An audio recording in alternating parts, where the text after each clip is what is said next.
Hello dear students, you are welcome to my YouTube channel Rashid Anjum sir junior foundation. बेटा अभी आप exercise 1.1 के solution को देख रहे हैं जो रेशनल नंबर का क्लास 8th का पहला चैप्टर है और इसकी पहली एक्सरसाइज है जिसके सॉल्यूशन को हम लोग करते आ रहे हैं। इस वाले पहले लेक्चर में इससे पहले लेक्चर में हमने 5 क्वेश्चंस को बहुत अच्छे ढंग से सॉल्व किया था और उसके आगे जो कुछ क्वेश्चंस बचे थे उन सारे को अभी हम लोग करने वाले हैं। तो चलो यहाँ पे देखो क्वेश्चन नंबर 6 में क्या कह रहा है, इसका हम लोग सॉल्यूशन को कर लेते हैं। क्वेश्चन नंबर 6 में कह रहा है कि मल्टीप्लाई करो किसको 6/13 को किससे, तो रेसिप्रोकल ऑफ -7/16। डायरेक्ट इसी से मल्टीप्लाई नहीं कर देना बेटा, इसके रेसिप्रोकल से मल्टीप्लाई करना है। देन हम ये कह सकते हैं कि सर 6/13 को मुझे मल्टीप्लाई करना है -7/16 से नहीं, रेसिप्रोकल ऑफ -7/16 इससे बेटा मेरे को मल्टीप्लाई करना है। ठीक है, अब इससे जब मल्टीप्लाई करना है तो देन चलो हम लोग सॉल्व कर लेते हैं इसको। तो 6/13 तो हम लोग लिखेंगे ही और इनटू में रेसिप्रोकल ऑफ -7/16। रेसिप्रोकल में क्या होगा, डिनोमिनेटर ऊपर और न्यूमरेटर नीचे चला आएगा। अब माइनस जहाँ पे है वहां पे रह जाएगा, तो हम यहाँ पे कह लेंगे -16/7 हो जाएगा एग्जैक्टली। ठीक है, रेसिप्रोकल निकालेंगे तो, क्योंकि एडिटिव इनवर्स में हमें प्लस से माइनस होता है बट रेसिप्रोकल में न्यूमरेटर और डिनोमिनेटर आपस में इंटरचेंज हो जाता है। अब हमें क्या करना है, यहाँ पे देख लो कोई कैंसिल भी होने वाला है, कॉमन फैक्टर है नहीं है, तो हम लोग ऊपर से ऊपर मल्टीप्लाई कर लेंगे। तो यहाँ ऊपर से ऊपर मल्टीप्लाई करोगे तो -96 आएगा और नीचे में कितना आ जाएगा बेटा, 91 आ जाएगा और एग्जैक्टली तुम्हारा यही आंसर हो जाएगा। नेक्स्ट क्वेश्चन पे मूव करते हैं। Tell what property allows you to compute. देखो इसको इसमें बदलने के लिए, देखो यहाँ पे एज लिखा हुआ है ना, इसको इसमें बदलने के लिए कौन सा प्रॉपर्टी यूज किया गया है। तो हमने क्या किया ना बेटा, पहले 6 और 4/3 में हमने ग्रुपिंग किया है और यहाँ क्या कर दिया 6 और 1/3 में। यानी कि यहाँ पे तुम्हें बस इतना सा समझना है कि जो ग्रुपिंग का खेल है वो पहले में बाद वाले दो को ग्रुपिंग किया है, अब बाद में पहले दोनों को ग्रुपिंग कर दिया है। अब बाकी 1/3 6 4/3 1/3 6 4/3 सेम कहानी लिखी हुई है। देन तुमको पता है कि ऐसा काम एसोसिएटिविटी में होता है, क्योंकि हमने आपको बताया था a+b+c हो और a+b+c हो, 3 रैशनल नंबर्स हो, तो आप चाहे ग्रुपिंग बाद वाले दोनों का कर लो या फिर पहले वाले दोनों का कर लो, कोई फर्क नहीं पड़ता। तो वही बात यहाँ है, तो इसका जो आंसर हो जाएगा बेटा वो कौन सा प्रॉपर्टी हो जाएगी, तो एसोसिएटिविटी। ठीक है, तो एग्जैक्टली तुम्हें आंसर ये लिखना है। ये तो मैंने बस ऐसे ही बता दिया कि क्यों हम लोग एसोसिएटिविटी लिखेंगे। नेक्स्ट क्वेश्चन 8th नंबर, इसमें कह रहा है कि is 8/9 is the multiplicative inverse of -1 integer 1/8। क्या इसका ये मल्टीप्लिकेटिव इनवर्स है? तो तुम्हें पता होना चाहिए अगर मल्टीप्लिकेटिव इनवर्स होगा तो दोनों का प्रोडक्ट कितना आएगा बेटा, 1 आएगा। मैंने तुम्हें बताया था कि अगर a/b में क्या मल्टीप्लाई करूं जो फाइनली 1 आ जाए, तो तुम कहते थे सर b/a मल्टीप्लाई करेंगे, दोनों को मल्टीप्लाई करने से 1 आ रहा है, इसका मतलब a/b का मल्टीप्लिकेटिव इनवर्स b/a होगा। तो दोनों को मल्टीप्लाई कर लो, अगर एग्जैक्टली 1 आ गया तो कहना कि मल्टीप्लिकेटिव इनवर्स है, वरना नहीं है। तो चलो हम लोग वही काम करते हैं शुरू। ठीक है, तो अब वो काम के लिए हमें क्या करना पड़ेगा, बस फटाफट से इस 8/9, देखो बेटा हम इसका सॉल्यूशन कर रहे हैं। 8/9 को बेटा हमें मल्टीप्लाई कर करके चेक करना पड़ेगा, किससे, -1 इंटीजर 1/8 से। एग्जैक्टली इससे मल्टीप्लाई करो। तो अब हम यहाँ पे आगे बढ़ते हैं, तो 8/9 को हम मल्टीप्लाई करेंगे, -8 1 जब 8 और 1 ऐड करोगे तो 9/8 हो जाएगा। नहीं, अब तुम यहाँ पे अगर कोई कैंसिल होने वाला है तो कैंसिल कर दो, 9 से 9 कैंसिल, 8 से 8 कैंसिल, तो यहाँ पे फाइनल रिजल्ट तुम्हें क्या मिल रहा है बेटा, तो -1 मिल रहा है। That doesn't is equals to 1, जो 1 के इक्वल नहीं है, इसका मतलब तुम क्या कहोगे कि 8/9 is not multiplicative inverse of -1 integer 1/8। तो तुम फाइनली कहने वाले हो कि hence 8/9 is not multiplicative inverse of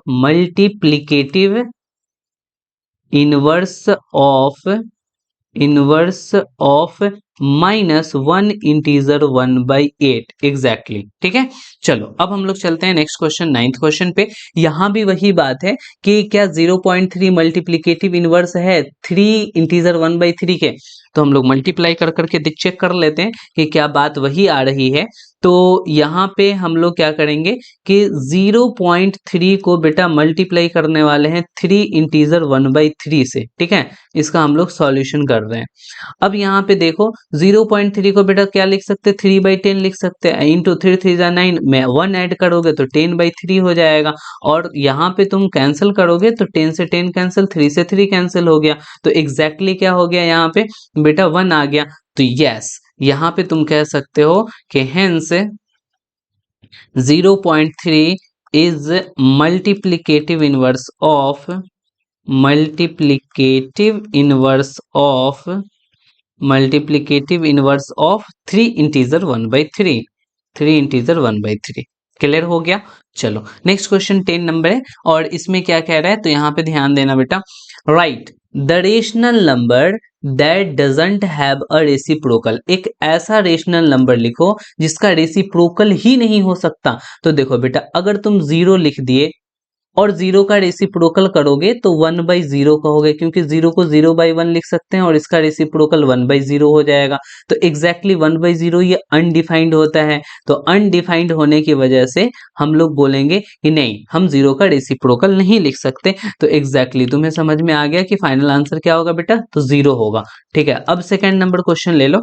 second number में क्या कह रहा है कि तुम्हें बताना है कि द रेशनल नंबर, एक ऐसा rational number that are equal to their reciprocal, reciprocal निकाल रहे हैं फिर भी वही आ जा रहा है, इक्वल ही आ रहा है, तो उसका आंसर होगा बेटा 1 एंड -1। ठीक है, 1 और -1 में ऐसा होता है, सुनो 1 का तुम रेसिप्रोकल निकालोगे तो 1 को 1/1 कह सकते हैं, तो तुम इसका रेसिप्रोकल 1/1 कहोगे, दैट एग्जैक्टली 1 हो जाएगा। बेटा 1 को तो हम 1/1 के इक्वल लिख सकते हैं, देखो यहाँ 1 का एग्जैक्टली 1/1, इसीलिए हम कहेंगे कि 1 का रेसिप्रोकल भी 1 आता है, वही नंबर आ जाते हैं। अच्छा, -1 को बेटा क्या लिख सकते हैं, -1/1, और इसका रेसिप्रोकल निकालना है, तो तुम क्या करोगे 1/-1। अब देखो माइनस तो नीचे नहीं होता, तो माइनस को हम लोग क्या कर लेंगे, ऊपर कर लेंगे, तो -1/1, फाइनल कितना आ गया, -1। तो एग्जैक्टली यहाँ से तुम समझ गए कि -1 का भी हम लोग क्या कर रहे हैं, जब रेसिप्रोकल निकाल रहे हैं तो -1 ही आ रहा है, इसलिए 1 एंड -1 हो जाएगा। थर्ड नंबर क्वेश्चन देख लो। The rational number that is equal to its negative, negative कहने का मतलब क्या हो गया, एडिटिव इनवर्स, ऐसा रेशनल नंबर जिसका निगेटिव इनवर्स, जो जिसका एडिटिव इनवर्स वही हो या फिर निगेटिव वही हो, माइनस निकालते हो तब भी वही है, तो उसका आंसर हो जाएगा बेटा 0। ऐसा क्यों होगा, तो समझो 0 का अगर आपने निगेटिव निकाला तो निगेटिव में -0 लिखोगे और -0 को बेटा 0 ही हो जाएगा, या एडिटिव इनवर्स निकाला तो +0 है तो -0, तो 0 हो जाएगा, क्योंकि तुम्हें पता है कि 0 is neither negative nor positive. तो यहाँ पे फाइनल आंसर क्या हो गया, तो 0 हो गया। क्लियर है, चलो बढ़िया, तो ये तीनों तुम्हारे आंसर्स हो गए, ये तुम्हें समझाने के लिए मैंने लिख दिया।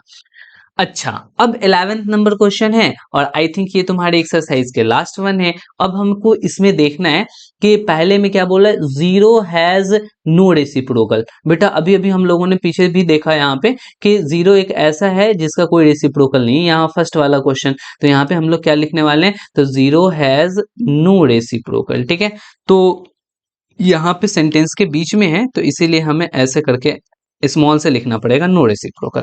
The number dash and dash are their own reciprocal, कौन से ऐसे नंबर हैं जिसका रेसिप्रोकल वो खुद है, तो अभी अभी मैंने बताया 1 एंड -1, इसका रेसिप्रोकल वो खुद निकल के आ जाएगा।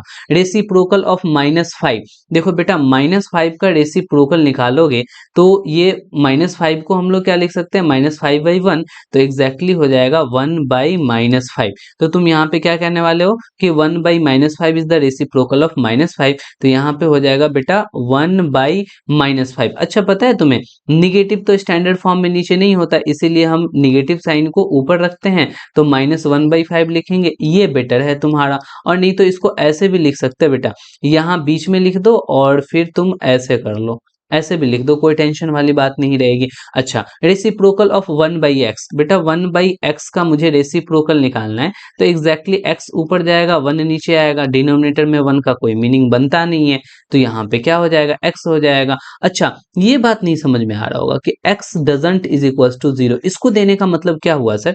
तो देखो, अगर हम इसको उठा कर करके बाहर लेकर के आते हैं, तो देखो यहाँ पे हमने 1/x लिख दिया, और अगर x के जगह पे 0 लिख देता तो ये तो बेटा अनडिफाइंड हो जाता। तो अनडिफाइंड होने के वजह से यहाँ पे बोला कि x 0 है ही नहीं, तो ये बात अनडिफाइंड नहीं है, देन तुम्हें रेसिप्रोकल बतानी है। तो एग्जैक्टली क्लियर हो गया उसका मीनिंग क्या होगा, तो बहुत बढ़िया।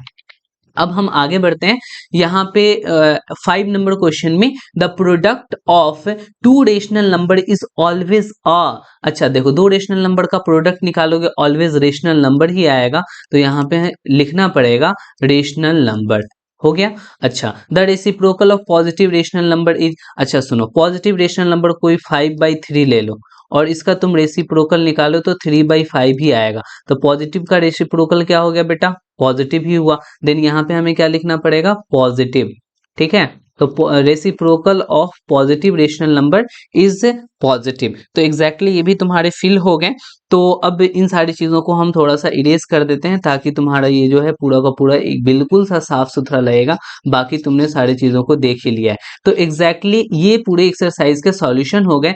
अब आपको एक्सरसाइज 1.2, एक्सरसाइज 1.2 को बनाने के लिए जो जो कॉन्सेप्ट चाहिए उसको हम नेक्स्ट लेक्चर में लेकर करके आ रहे होंगे।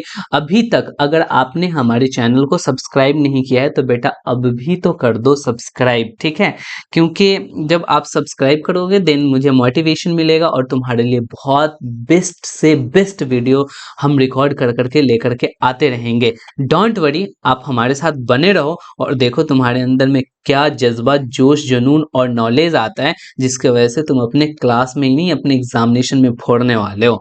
ठीक है, तो चलो हमारे इस सेशन को लाइक कर दो, और कमेंट करके कोई भी दिक्कतें हो जरूर बताना। आज की कहानी यहीं तक रखते हैं, फिर मिलते हैं नेक्स्ट लेक्चर में। Okay bye, good night.